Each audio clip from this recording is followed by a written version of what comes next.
Assalamualaikum warahmatullahi wabarakatuh. Saya Nurmai Mirandasari dengan NIM 2005001110103. Video ini dibuat untuk menjawab soal UAS mata kuliah manajemen pemasaran media. Menjawab pertanyaan yang pertama, yakni perbedaan sistem informasi perusahaan besar dan perusahaan kecil. Pada perusahaan besar dan perusahaan kecil ini sudah berbeda dari segi SDM, keuangan, teknologi, dan lain-lain. Ini merupakan perbedaan dari sistem informasi perusahaan besar dan perusahaan kecil. Yang pertama, perusahaan besar memiliki manajer untuk mengelola sistem informasi.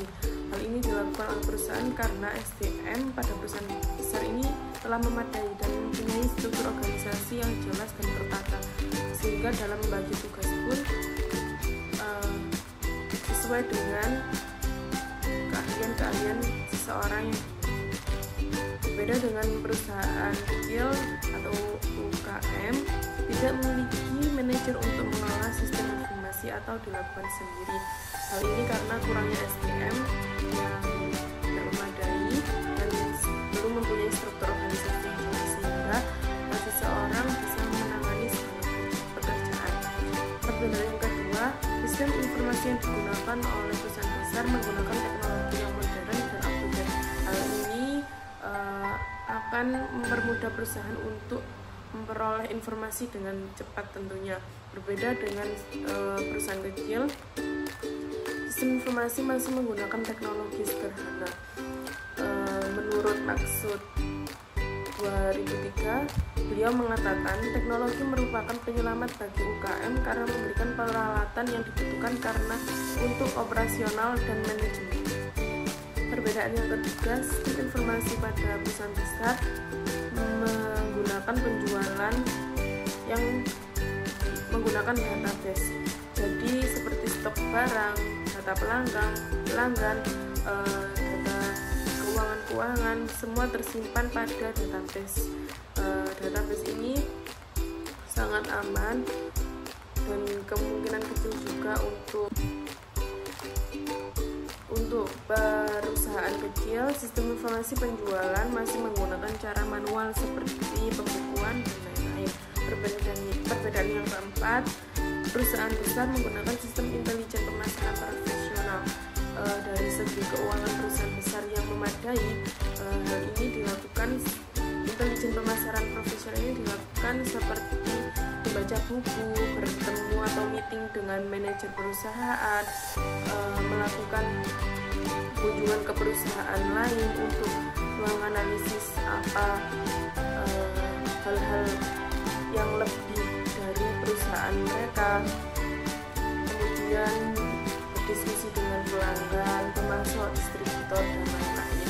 Untuk perusahaan kecil masih menggunakan sistem intelijen pemasaran yang sesuai dengan pengetahuan ownernya, atau tidak begitu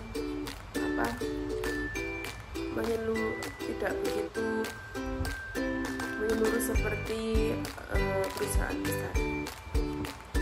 Berikut studi kasus PT Fast Food Indonesia yang merupakan perusahaan waralaba KFC di Indonesia.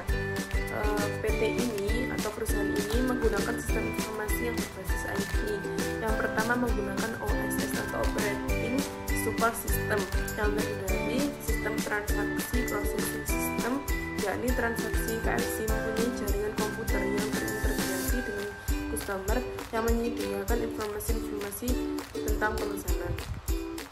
Kemudian ada Enterprise Collaboration System, sistem informasi yang berkaitan tim pendukung, kelompok kerja, peningkatan komunikasi, produktivitas, kolaborasi seperti memfasilitasi electronic mail untuk mengirim dan menerima pesan elektronik.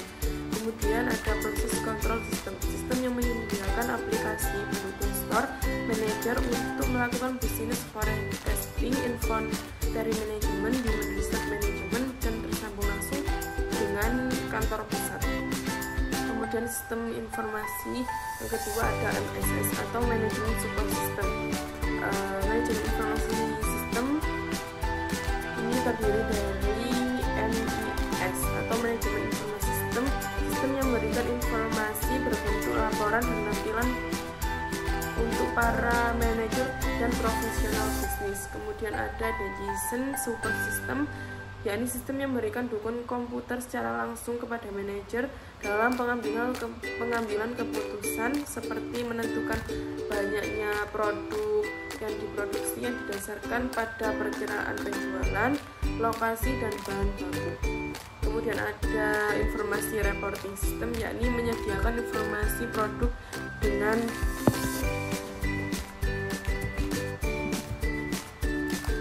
Kemudian ada informasi reporting system, yakni menyediakan informasi produk dengan memberikan gambaran dan laporan yang dapat dilengkapi berdasarkan permintaan periode maupun ketika terjadi situasi yang tidak terduga. Yang terakhir ada executive informasi system.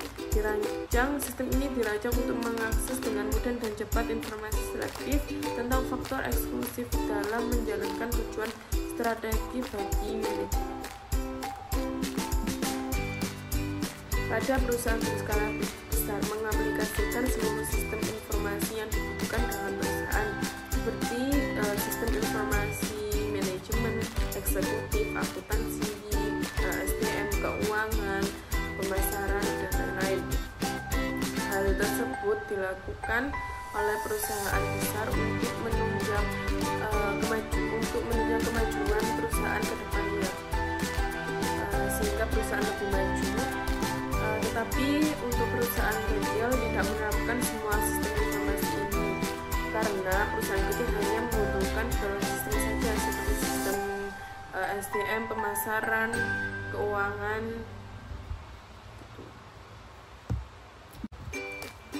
Menjawab pertanyaan yang kedua sebelumnya, pengertian pesaing menurut Kazmir adalah perusahaan yang menghasilkan atau menjual barang atau jasa yang sama dengan produk yang ditawarkan. Kemudian pengertian lingkungan pemasaran menurut W.Y. Stanton adalah sesuatu yang meliputi seluruh sistem dengan tujuan menentukan harga sampai dengan mempromosikan dan mendistribusikan barang serta jasa yang memuaskan akan kebutuhan pembeli aktual maupun potensial. Lingkungan pemasaran ini terbagi menjadi dua kategori. Yang pertama ada lingkungan mikro yang terdiri dari pesaing, pemasok, pelanggan, pembuat aturan, dan penulis strategi. Kategori yang kedua ada lingkungan makro yang terdiri dari lingkungan demografis, ekonomi, alam, teknologi, politik, dan budaya.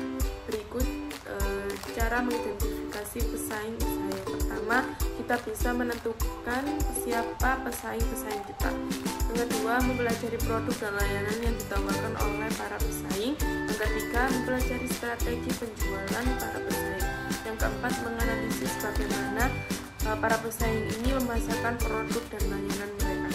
Yang kelima, mempelajari elemen konten pesaing. Dan yang terakhir, mengidentifikasi hal-hal yang perlu diperbaiki dari para pesaing.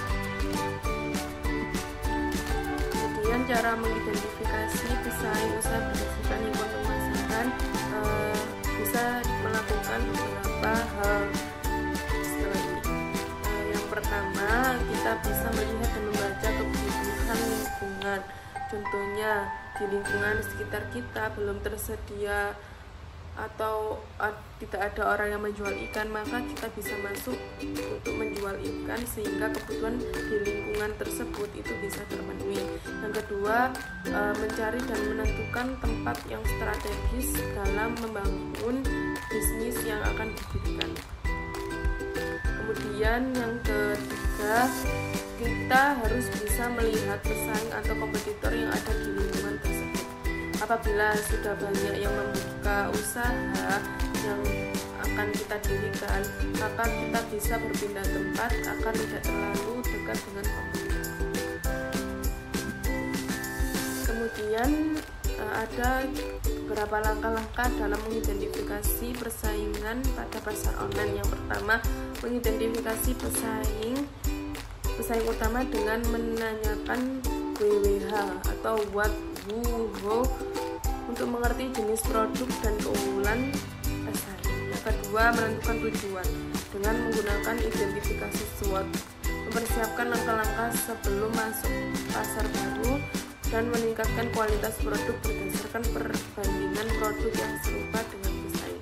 Yang ketiga, pilih platform yang dianalisis Yang keempat, melihat strategi konten kompetitor. Yang kelima, menganalisis struktur SEO pesaing. Keenam, menggunakan tools analisis sesuai kebutuhan. Menjawab pertanyaan yang ketiga, yakni seberapa penting segmentasi pasar dalam rangkaian proses manajemen. Menurut Cipto dan Chandra 2012, 150, segmentasi pasar diartikan sebagai proses pengelompokan pasar keseluruhan yang heterogen menjadi kelompok-kelompok atau segmen-segmen yang memiliki kesamaan dalam hal kebutuhan, keinginan, perilaku, atau respon terhadap program pemasaran yang spesifik. Setiap perusahaan pasti memiliki produk yang berbeda dan unik dari perusahaan kompetitornya. Untuk melakukan pemasaran yang efektif, perusahaan harus memahami produk seperti apa yang dibutuhkan oleh para konsumen. Adanya pembagian segmen pasar dapat membantu perusahaan lebih baik dalam mengetahui tingkat kebutuhan dan keinginan para konsumen, sehingga perusahaan bisa lebih mudah untuk menawarkan beragam jenis penawaran ataupun promosi yang sesuai dan tepat sasaran dengan kebutuhan dan keinginan para konsumen. Jika perusahaan melakukan segmentasi pasar yang efektif, maka secara tidak langsung perusahaan turut meningkatkan efektivitas pemasaran dan juga efisiensi sumber daya perusahaan, sehingga pendapatan perusahaan pun semakin meningkat. Menjawab soal nomor 4 tentang studi kasus Bayu Prakoso. Langkah pertama yang dilakukan Bayu dalam menghasilkan produk. Bayu harus bisa membuat para konsumen ini tertarik kepada produk Bayu dengan menggunakan langkah yang pertama, foto produk yang dijual oleh Bayu ini harus terlihat menggiurkan dan baik, karena foto produk merupakan hal yang pertama dilihat oleh para konsumen. Tidak harus menyewa fotografer yang mahal, mungkin Bayu bisa mengakali dengan hal-hal yang menarik atau bisa melihat di YouTube bagaimana cara foto produk yang murah. Langkah kedua, Bayu hendaknya memberikan diskon untuk produk yang dia launchingkan pertama kalinya. Kemudian langkah ketiga, Bayu bisa mendesain tempat kedainya ini sehingga para konsumen tertarik, atau membuat kedai ini kekinian dan lain-lain.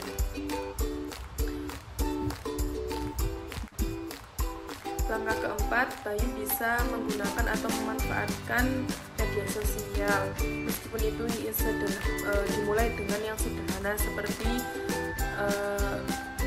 promosi lewat story WA, promosi menggunakan Instagram, promosi dilakukan di Facebook seperti mengirim di grup-grup kuliner. Itu bisa dilakukan oleh Bayu, tidak harus menggunakan promosi menggunakan Instagram Ads, karena hal itu membutuhkan biaya yang lebih mahal untuk Bayu yang sedang merintis usaha ini.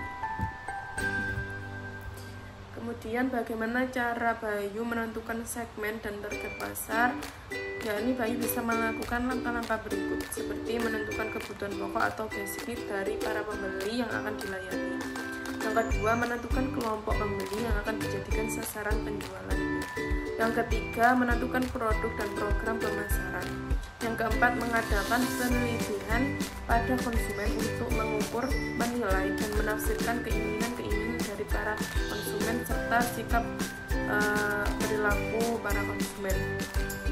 Yang kelima, menentukan dan melaksanakan strategi yang paling baik.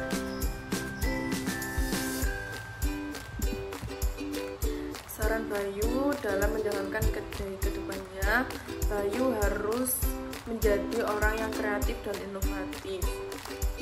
Jadi dalam menjalankan bisnisnya ini, Bayu tidak nggak usah memulai dengan modal yang begitu besar.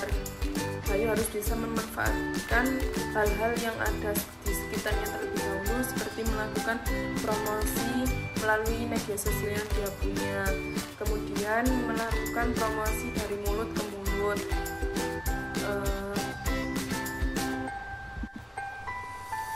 Kemudian Bayu harus bisa berkembang untuk selalu up to date terhadap informasi-informasi terkini, yang mana informasi tersebut bisa diaplikasikan langsung ke dalam bisnisnya. Sekian jawaban UAS dari saya. Mohon maaf dan terima kasih. Wassalamualaikum warahmatullahi wabarakatuh.